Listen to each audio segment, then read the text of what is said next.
कृष्णामध्ये सगळंच काय होतं. त्यातील आमचे रमेश महाराज पुरे यांच्या वडिलांनी सेवा महाराजांच्या चरणी नतमस्तक होतो. परमपूज्य आदरणीय गुरुदेव बाबांच्या चरणी नतमस्तक होतो. आई वडिलांच्या चरणी नतमस्तक होतो. सतीजी महाराज गुरुदेव आबांच्या चरणी नतमस्तक होतो. माझे खूप बरा माझा भगवान परमात्मा माझे श्री गुरु रामदेव जशी होती देतील त्याप्रमाणे अगदी आपल्या वेळेमध्ये सेवा करण्याचा प्रयत्न करू.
विसावं निघे निघे. तर तुकोबरा म्हणतात की माझी वाणीच विसावा घ्यायला तयार नाही, थांबायलाच तयार नाही, विश्रांतीच घेत नाही.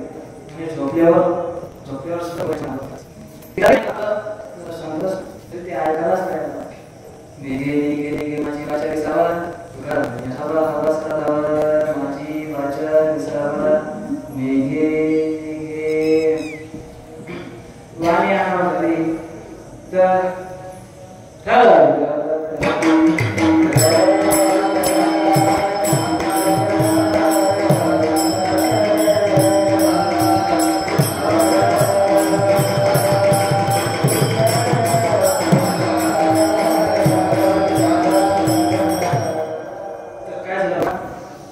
काशीमध्ये ब्राह्मण जात होता आणि त्याला प्रश्न पडला.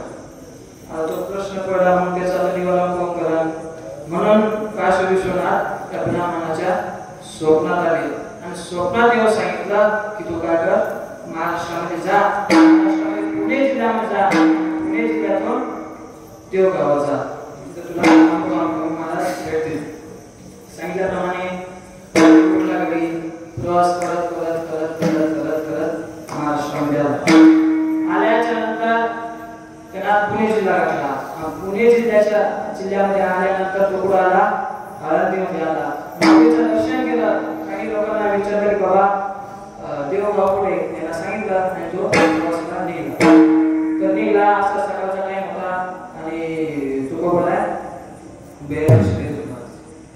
बघितलं की बाबा एक माणूस आहे आणि तो बाहेर देशाला चालला होता, शौचालयाला चालला आहे आणि त्याच्यामुळे तो काय होत आहे विठ्ठल विठ्ठल विठ्ठल असं ध्वनी प्रकट केला. ब्राह्मणाला विचार केला अरे बाबा काय माणूस आहे म्हणे हा, असो आपण ज्या कामाकरता आलो ते काम करू, नंतर बघू कोणी कसं काय असं आपल्याला काय करायचं. तो समोर निघाला महाराज. असा गावामध्ये शिरला आणि सकाळ सकाळचा टाइम होता. पहिले आपल्या गावाकडचे लोक काय करते, सकाळ सकाळी कोणी धारा काढतं, कोणी सडा टाकतं. मग तुकोबारायांची मुलगी सडा आपल्या घरासमोर सडा टाकत होती. ते ब्राह्मणाने बघितलं आणि त्या मुलीला सांगितलं आहे मुली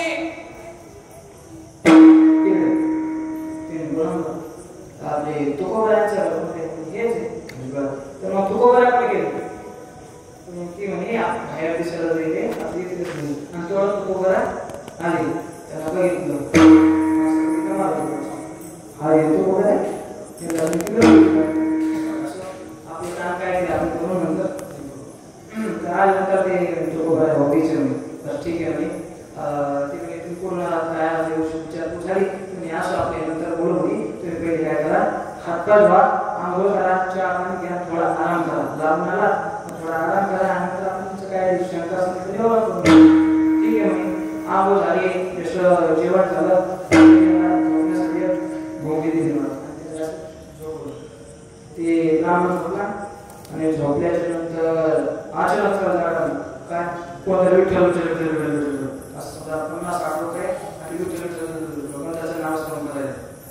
त्यांना उठून बघितलं कोणीच नाही. परत एकदा होता, परत नेमका मला लागला, परत असं झालं, परत उठला. नंतर मग त्याला बघितलं तर ती घोंगडी होती तुकोबारायांची. त्या घोंगडीतून का असा आवाज यायचा विठ्ठल विठ्ठल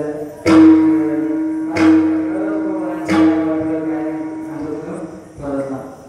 सांगायचं तात्पर्य काय, नामाचा महिमा खूप आहे. नामाचा महिमा गाताच येते. नामाचा महिमा सांगण्याकरता जेवढा महिमा आहे तेवढा आणि कसा सांगण्याकरता याच्यामध्ये शब्द जन्माला नाही, पुढेही येणार नाही. नामाचा महिमा किती आहे, किती आहे गगनाभूमी वाढ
शब्द हा गुण आहे, तो आकाशाचा आहे, त्यालाच तर गगन म्हणतात. आणि या नामाचा महिमा आकाशापेक्षाही मोठा आहे, गगनापेक्षाही मोठा आहे. तिथपर्यंत शब्दाने जाऊ शकतो. शब्दात तीत आहे. नामाचा महिमा तर आपल्याला सांगायचा, नामाचा महिमा सांगायचा नाही, जेव्हा सांगायचं थोडा थोडा सांगेल ना. किंवा जे नित्यनेमाने नामस्मरण करतात त्यांनाही नामाचा महिमा कळत नाही. जे कंटिन्यू नामस्मरण करतात त्यांनाही नामाचा महिमा कळत नाही. सोडा, हे नाम ज्याचं आहे, तुझ्या नामाचा महिमा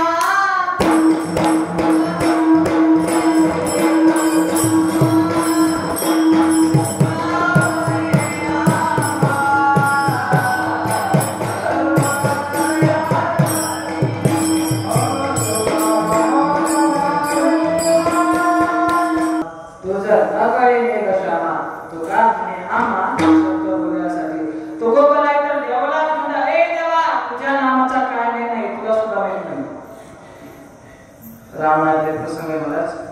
ज्यावेळेस रावण सीता मातेला अपहरण करून येतो, त्यावेळेस हनुमंतराय सीता मातेचा शोध करून येतात. आल्याच्या नंतर प्रभू श्रीराम, लक्ष्मण, हनुमंतराय सगळे वानर सैन्याकडून जाते दक्षिण दिशेला जात असताना. 1 दिवस झाला, 2 दिवस झाले, 3 दिवस झाले, 4 दिवस झाले. 4थ्या दिवशी त्यांना एक समुद्र आला. काय खबर नाही त्याला, काय तो समुद्र आलाय. समुद्राला आल्यानंतर भगवंताने विचार केला, एवढा मोठा समुद्र आहे, आता जायचं कसं? तिथंच बसले, काय करायचं, काय नाही, कसं जायचं, काय जायचं. पण हळूच लक्ष्मण आले आणि तेव्हा समुद्राचा आमचं काही किलोमीटर आपल्याला वाट भेटणार नाही. भगवान परमात्मा क्रोध झाले आणि त्या समुद्राला नष्ट करण्यासाठी आपल्या धनुष्याला बांधला म्हणून हळूला समुद्र आणि 2 आला आणि प्रभू क्षमा करा, क्षमा करा, क्षमा करा, क्षमा करा.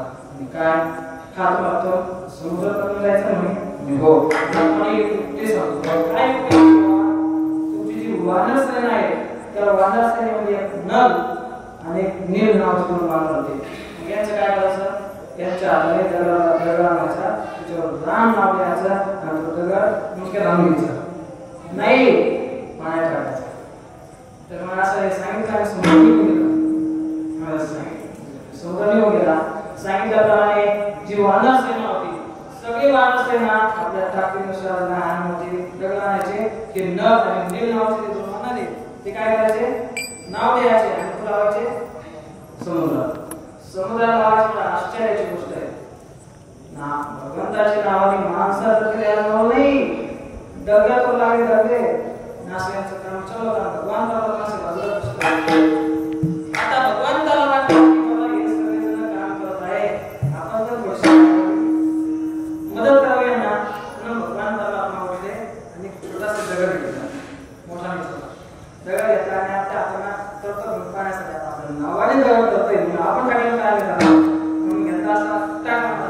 जसं घाला तसं डुबकून डुबला. कसा डुबकून डुबला.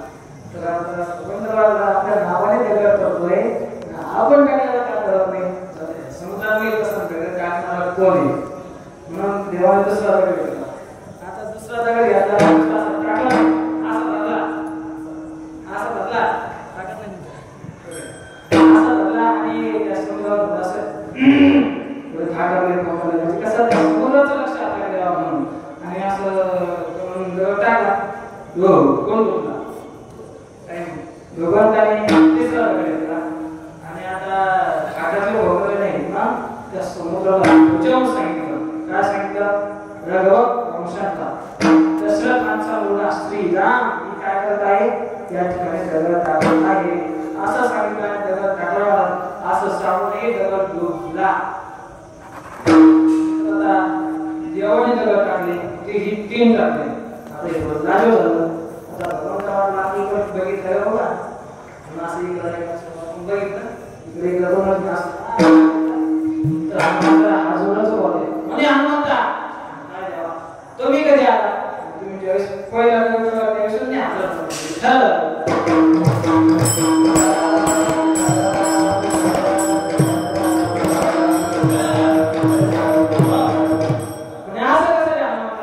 माझ्या नावाने दगड करतो आणि मी टाकलेलं का करत नाही म्हणते, तुझ्या तुझा कडे तुका म्हणे आम्हा शब्द बोलयासाठी तर ना हा तुझा महिमा नाही मग नामाचा महिमा नामाचा महिमा हा कोणी शास्त्र ही कुणी नामाचा महिमा नामाचा बोलून करू शकते नामाचा महिमा लोकांना कळलं पाहिजे समुद्रामध्ये किती पाणी आहे हे जरी नाही कळलं आज कसं केलं आपण तुला काढायला स्नान करण्याचं तसं नामाचा महिमा किती हे जरी सगळं नाही कळलं थोडं पाहतं का अशोक दशाला जपमाला नामाचा महिमा सांगण्याचा संकल्पाचा प्रयत्न करत आहे पण तो प्रयत्न सरळ नामाचा महिमा सांगत नाही नामाचा महिमा तर लोकांना सांगायचा तो सरळ स्पष्ट करतात तो प्रश्न विचारून स्पष्ट करतात मग कोणाला प्रश्न विचारतात आपण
संत शब्दाचा अर्थ मला सत्वासी सत्य हे परमात्म्याचे स्वरूप आहे सत्य तो विठ्ठला काका हा दंडा शब्दाचा सत्य हे परमात्म्याचे स्वरूप आहे ते व्यास म्हणतात सगळ्या ग्रंथांनी सगळ्या शास्त्रांनी जे सिद्धांत सांगितले ते सिद्धांत 28 श्लोकात तुमच्या समोर प्रतिपादन करतो श्लोकार्थ वक्ष्यामि यतोत्तम ग्रंथ कोटिवी ब्रह्म सत्यम जगमिथ्या जीव ब्रह्मैव नामरा ब्रह्म म्हणजे कोण वेदांत शास्त्रामध्ये ब्रह्म म्हणजे नाम काय म्हणतो देव तुका ने तुमची खरा ये ज भावका कसाला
स्वतः स्वरूपाने जे देव झाले त्यांना म्हणतात संत म्हणतात.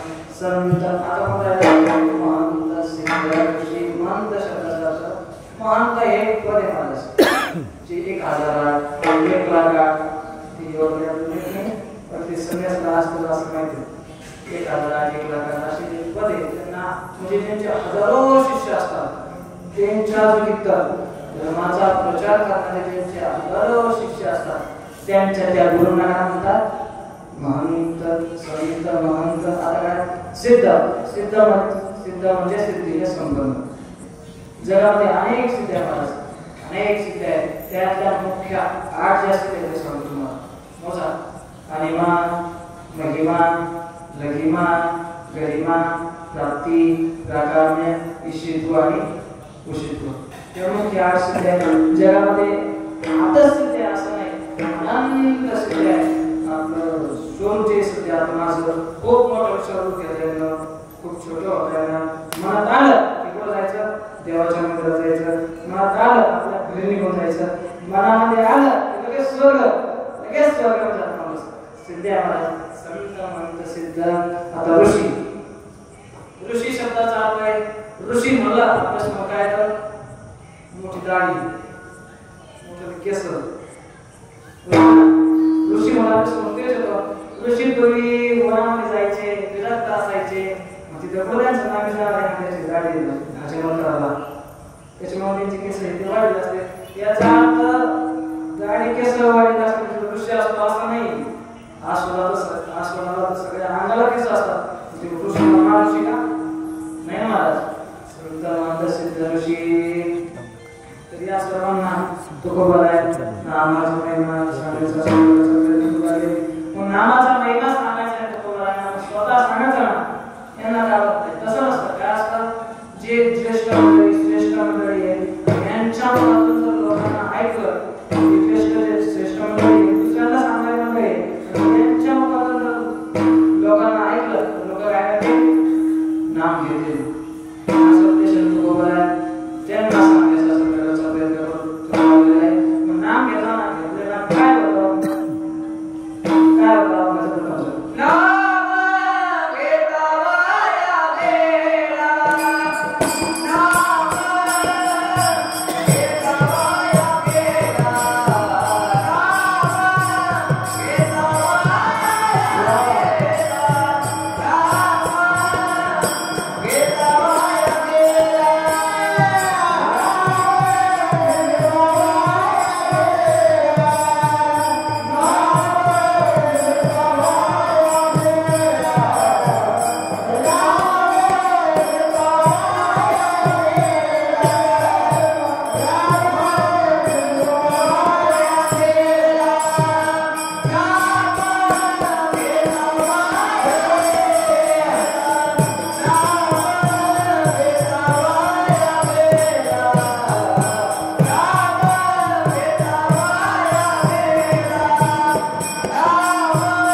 नाम घेतलं आणि तो वाया गेला असं आतापर्यंत कोणी ऐकलं का बुवा?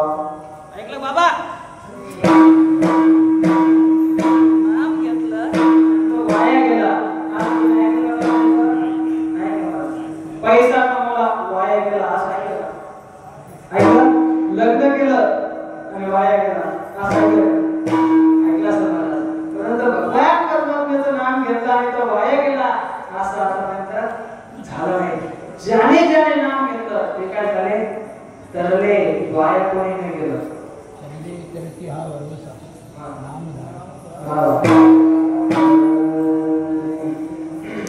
तर नामाने काय झालं?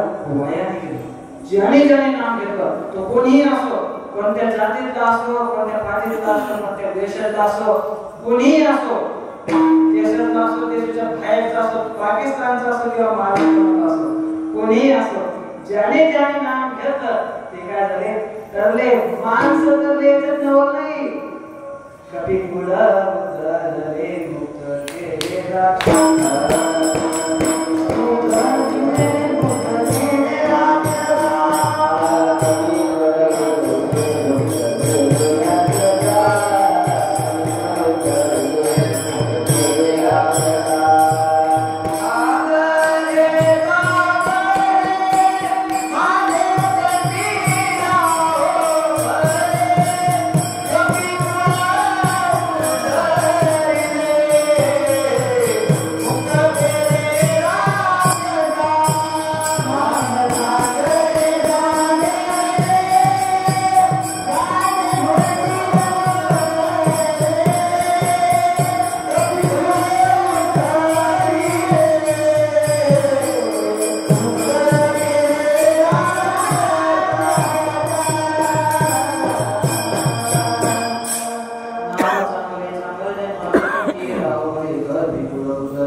राक्षसांचा उद्धार केला. कपी म्हणजे कोण? माकडांचा उद्धार केला. नामाने माकडांचा उद्धार केला. प्रल्हाद कोण होता?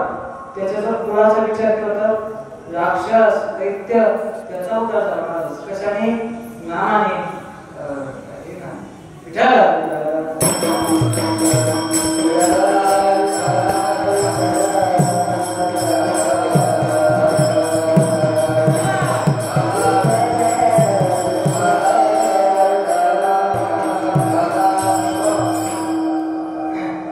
ज्याने ज्याने नाम घेतलं ते काय झाले? तरले. वाया कोणीच नाही गेलं. तर मग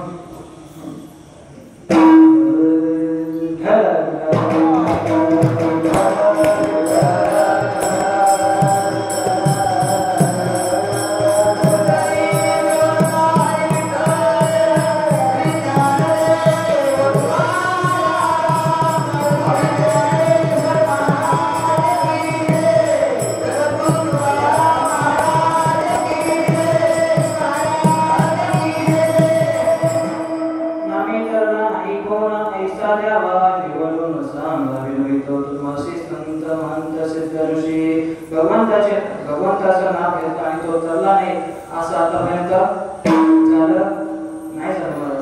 ज्याने ज्याने नाम घेतलं ते काय झाले? धरले. म्हणजे कोणीही असो. आणि या संस्थान सिद्ध ऋषी यांना तुकोबारायांनी काय केली? विनवणी केली. आणि नंतर तुकोबारायांच्या परत लक्षात आलं की बाबा आपण यांना प्रश्न विचारला, आपण यांना प्रश्न